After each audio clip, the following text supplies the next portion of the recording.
Sorry, guys. Technical difficulties. So we were in Alex's vision, people. We were in Alex's vision. Welcome back, welcome back, welcome back, welcome back. The internet doesn't want you to become a visionary because the power of vision is insane. So the internet is trying to cut your power, but it doesn't mind. It doesn't matter. We're gonna do it. All right. So welcome back, guys. No matter how many obstacles we have, we're gonna still be connecting to become visionaries. Yes. So I was telling you guys that my first vision was Alex. Important. You're gonna get married for a bunch of years, so you should start envisioning. So those of you, I was gonna continue, but I'm gonna stop in that one because a lot of you are getting old enough to start dating. Those of you that are 16 and over, and you should envision the right person for your life. You should not settle with whoever comes along your way. You should have a vision of what you want, because visions are the first things that you get before you get what you want. So a lot of us, when we don't envision something, we kind of settle with whatever, because it's almost like you're not asking, you're just like receiving.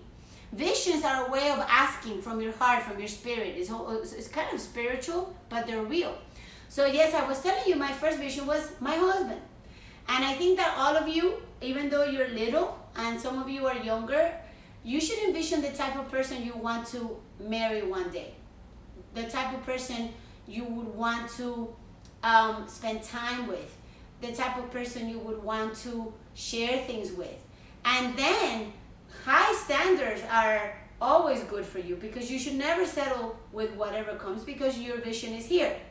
So that was my first vision, my husband. Then my second vision that came, I was married and I had like a vision of two girls and my husband playing and me dancing on a stage. And I saw it vividly. I saw two girls, Alex playing on a stage, Alex plays the guitar, and I got pregnant. So I went to the doctor, and the doctor said, because the heartbeat was very fast, that it was a boy. And I told her, oh no, that's not a boy, that's a girl. And he goes, oh no, esto tremendo macho. And I said, no, that's a girl. And sure enough, that girl was Abigail. And after Abigail came Noemi. And a few years after Abby and Noemi were born, I was invited to a super important, it's called Sega Fest. They do it every like few years. And Alice was invited to play, and I was invited to dance with my two girls. And that vision became a reality as well. That was my second vision that became a reality. And then, I don't know if you guys know, but I skipped some visions. I also wanted to be on a stage dancing and acting and singing, and I got that vision when I was 13. A Spanish company came from Spain and started hiring people here, and I was hired when I was 13, 14, and 15, and 16, and I did all of the things I wanted to do in Spain, only I didn't here. But then I think that when I became aware of visions was really truly through BB Hearts. I remember teaching in school, and I just had a vision. I had a vision that I don't know, I had a vision, and the word BB Hearts came to my heart. I had no idea where it came from. I started realizing that I was seeing things, and I started drawing. I still have the papers where I kind of like started drawing the B's and the H and the R, ARTS. It's a white paper full of like basically me doodling. Sarah was not even around. And I just started envisioning this place where kids could come and be more than just students or be more than just dancers, but become huge, empowered human beings through whatever they decided to become. And of course, all what I know how to do, and I teach and the arts. So with the first time that I saw that vision, I was a teacher in school in Matter Gardens. I was in Matter Gardens, and I started describing what I would see to my high school students. One of those high school students was actually Sarah. Sarah was 13. She was in 9th grade, 14. She was in 9th grade. So she would hear me say all these stories about one day I was going to have this school. And I remember that because I love Disney, I said that the knobs were going to be like Mickey Mouse knobs, and this building, which by the way, we still don't have the building that I saw back then. We are far from seeing my whole vision happen. But why am I telling you all of this? Because right now, you're starting to get older, and some of you are starting to go to high school, some are going to middle school, and you have to be able to understand that your vision directs your path in every single way you can imagine. You are not trapped in the world. You are the one that builds your world. Your world is whatever you want it to be. Yes, are there going to be days that they don't look perfect? Yeah. Are there going to be days that you have to struggle and challenges that you have to surpass? Yes. But what I wanted to teach you guys is that there is no vision that comes into your heart that is not real. And visions are always really, really big. So if you see something in your heart that is really, really big, those are visions that come from God. God visions are really huge. They're so huge that you see them and you're like, oh no, forget it. And those are the visions. It's almost like, this is something that I carry with me and I really want to pass on to all of you, no matter how old you are. How many of you can say that your parents love you? Right? You feel that your parents love you. Do you really think that your parents would show you a bicycle when you were like 6 or 7? If they did not intend to give it to you, they would go, oh, look, what a beautiful bicycle. And they know you want a bicycle. They will show you a bicycle, like bring it in the house with the intention of taking it away. Do you think your parents would do that? Right? No. If your parents are showing you a bicycle and you want a bicycle, it's because they probably are going to give it to you in Christmas or your birthday, right? So I'm going to talk about God because that's where visions come from. Visions come from God. Sight comes from humans. When God gives you a vision, it's because He's going to give it to you. It doesn't matter how big it looks because He has no limit. It doesn't matter how impossible it looks. It doesn't matter whatever it looks. It doesn't matter anything. Nothing matters. It only matters that if He gives you a vision, it's because He's putting it in your heart because you have a purpose. And I know that we've spoken about purposes in BB Hearts, but there is no age for believing in your purpose. You have a purpose since the moment that you are born. So I'm going to close with this. I would love for all of you, no matter how old you are. I was really young when my parents got divorced and I came from Spain, and I had to live an entire different life than what I was accustomed to. And very early I learned that God has the power to make anything, I don't know if you hear me, anything possible. Anything is possible. And I want you guys to believe it, and I want you guys to maybe start. If you've never journaled, you should journal. If you've never done like a poster, do a poster. The power of believing is in you. You could see it, but it's not until you believe it that you could do something with it. So it's almost like if I told any of you, you know what? I have $1 million for you in my bank. All you have to do is under your name, go pick it up. Maybe I'm saying the truth. The money's in the bank, but if you don't believe it, you are not going to walk to the bank and believe it enough to tell the teller, listen, my name is Fulanita de Tal, and I have $1 million under my name. If you don't believe it, you're going to say, oh no, I'm going to make a fool out of myself going to the bank. There's no way she has $1 million. Well, visions work the same way. You're going to get visions in your life that are huge because every single person in this world has a vision, and God has a vision for them.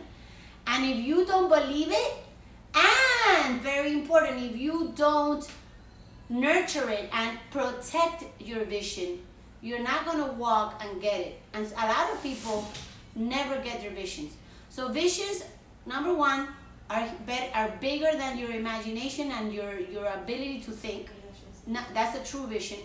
Number two, you have to protect them because a lot of people around you may not follow your vision.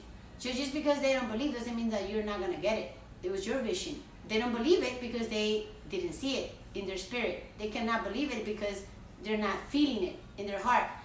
So number one, they're bigger than you. Number two, they're not always believed by other people.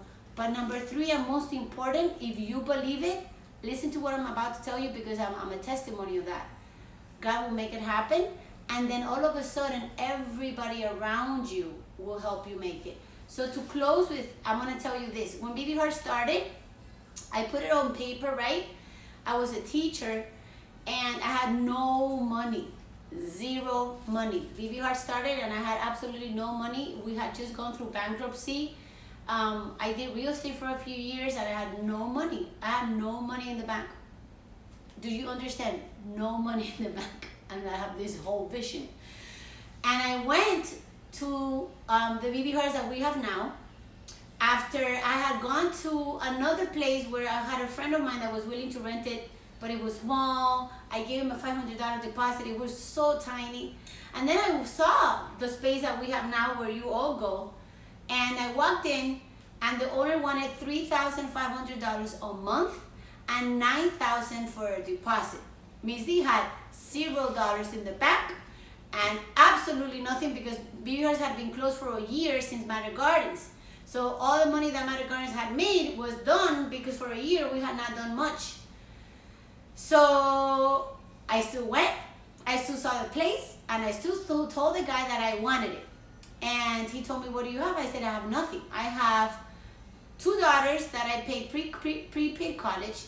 And I spoke to Avi and Noemi, and I asked them, do you want me to do Baby Harts? Because we have $19,000 in your prepaid college account, and that's the only money I have, period. So I would have to take that money out of your prepaid college. You would have to promise me you get a scholarship, and we would have to use those $19,000 to pay him $9,000, and then the rest would be to build Baby Harts, because that place was horrible.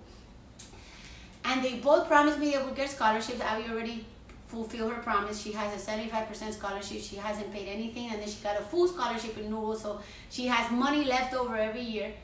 And then Noemi over here has to prove herself in the next 2 years. She needs to get her scholarship, but she got straight A's for now. I didn't force them. I asked them, and they wanted to do it. So I told the owner of the place, listen, I have no money. I have a bankruptcy. I have $90,000 that will have to come from a prepaid college that I will get. To make a long story short, that's how Baby Hart started. We painted the whole place. And then I needed a handyman, right? So all of a sudden, a friend of mine comes to the house. Remember what I say, when you believe in visions and you protect your vision, God will put everything else, right? So then, I gave this guy $500.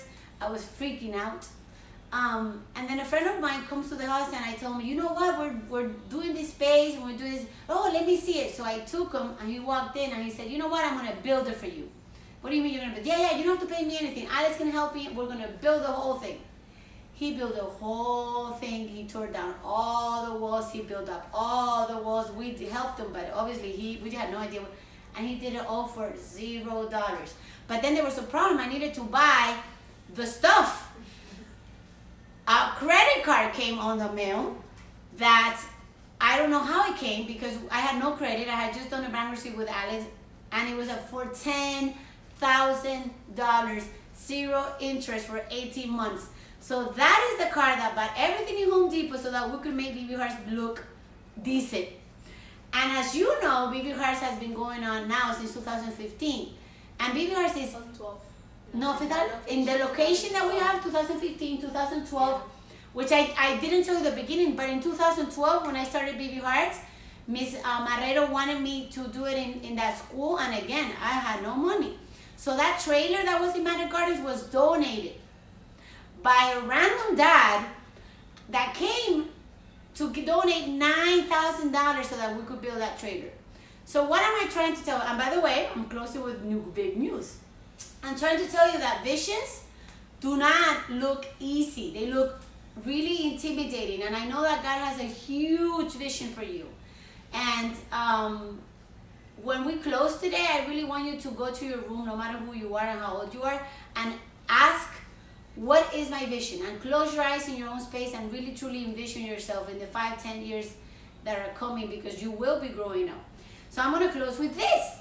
When Baby Harts actually did start, right? Everybody was like, congratulations, your dream came true. And I was like, in my heart, I felt really bad, because I don't feel that my dream has come true.